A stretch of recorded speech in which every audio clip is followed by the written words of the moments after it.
không thể không buồn. Những chuyện vui bên em có khi anh sợ tan biến, vì anh biết khoảng cách sẽ dần giết ta theo thời gian. Sợ mất em, đôi mắt lại u sầu, biết làm sao khi anh đã yêu em nhiều như vậy. Muốn kể bên em tôi mỗi giây nhưng ngại cho em là con gái cứ phải bận lòng đắn đo khi hẹn hò. Làm thế nào để có thể bên nhau như đã hứa? Có lẽ cần một cái gật đầu xin cha mẹ về bên anh, để chẳng may đường về chưa đông đã rẽ. Có bàn tay chở che em này, cái gật đầu dù chẳng sang giàu nhưng chỉ cần được bên em để sẻ chia. Và dù cho ai có lỗi sẽ là anh giữ chân em lại, vì tìm được nhau phải đâu dễ dàng.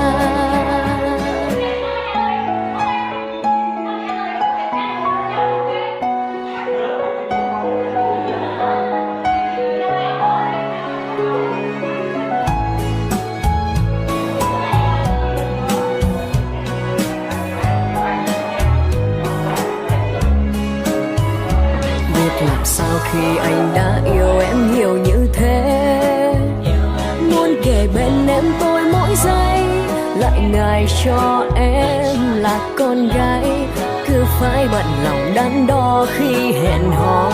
Làm thế nào để có thể bên nhau như đã hứa? Có lẽ cần một cái gật đầu xin cha mẹ về bên anh, để chẳng may đường về chưa đông đã rẽ.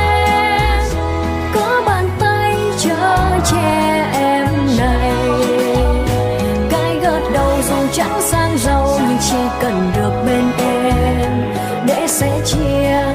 Và dù cho ai có lỗi sẽ là anh giữ chân em lại, vì tìm được nhau phải đâu dễ dàng.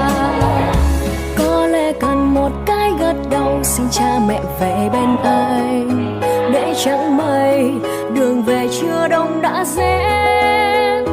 Có bàn tay chở che em này, cái gật đầu dù chẳng sang giàu nhưng chỉ cần được bên em để sẻ chia. Và dù cho ai có lỗi